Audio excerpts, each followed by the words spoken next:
पिछले वीडियो में हमने पराशर, पराशर दाब और अर्धपारगम्य झिल्ली का अध्ययन किया था। विलयन के एक प्रमुख अनुषंगी गुणधर्म पराशर दाब और उसके नियम का अध्ययन इस अध्याय में बहुत आवश्यक है। आज हम अध्ययन करेंगे पराशर दाब के नियमों का।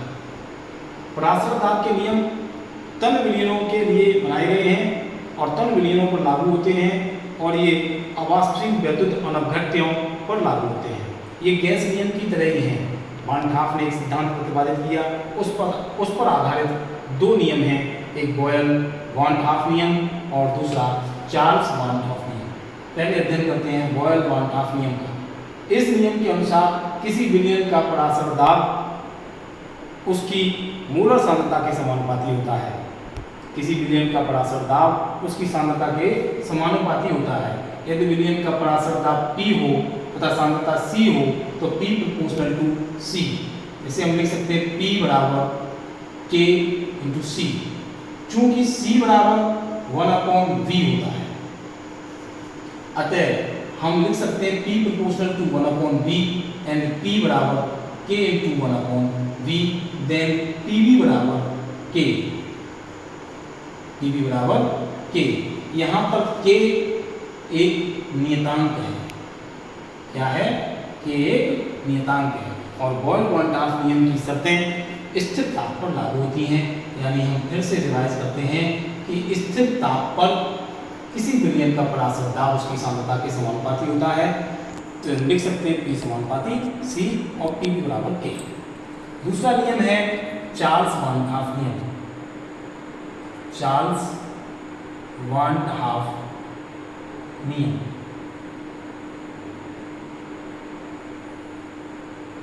स्थिर सांद्रता एवं स्थिर आयतन पर किसी विलयन का पराशर दाब P उसके परम ताप T के समानुपाती होता है।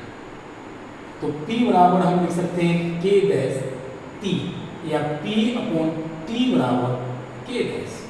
यहाँ पर K डैश भी क्या है? नियतांक है। क्या है? यहाँ पर K डैश भी नियतांक है, कांस्टेंट है।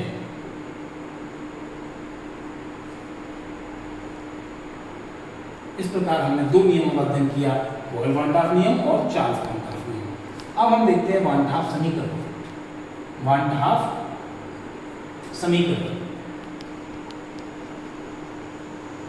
जी, वान हाफ समीकरण।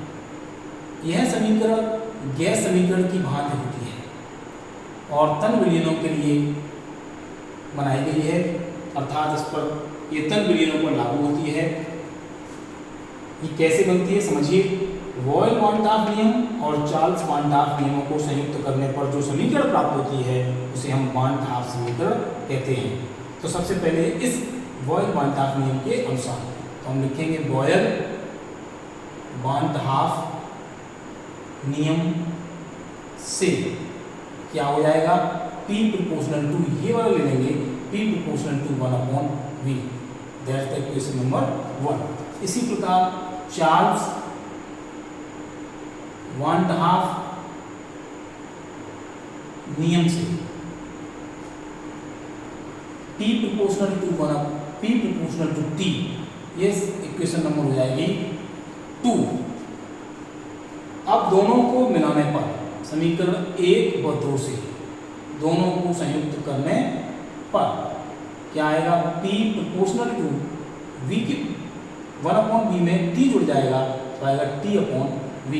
जिसे हम लिख सकते हैं P बराबर एक नियतांक नया लिया हमने S इंटू T/V, जहाँ S विलयन स्थिरांक है।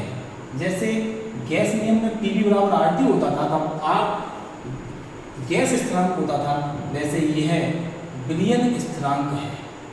क्या है? विलयन स्थिरांक। आगे देखते हैं इस इक्वेशन को ऊपर पुनः लिखते हैं P बराबर S इंटू T/V। तो हम इसको लिख सकते हैं PV बराबर ST। क्या लिख सकते हैं? PV बराबर ST। एक व्यंजक हमें प्राप्त हुआ जिसे हम वान हाफ समीकरण कहते हैं। इस समीकरण 3 को ही हम वान हाफ समीकरण कहते हैं।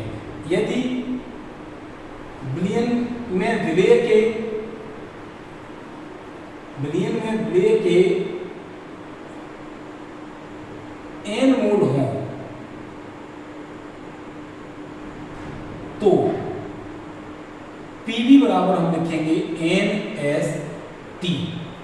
क्या लिखेंगे? PV बराबर NST।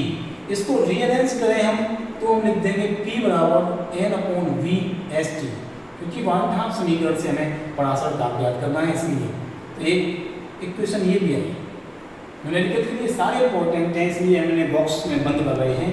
और N/V होता है मोलों की संख्या बटे आयतन लीटर में, तो इसको हम कहते हैं सांद्रता। तो P बराबर हो जाता है CST। क्यों?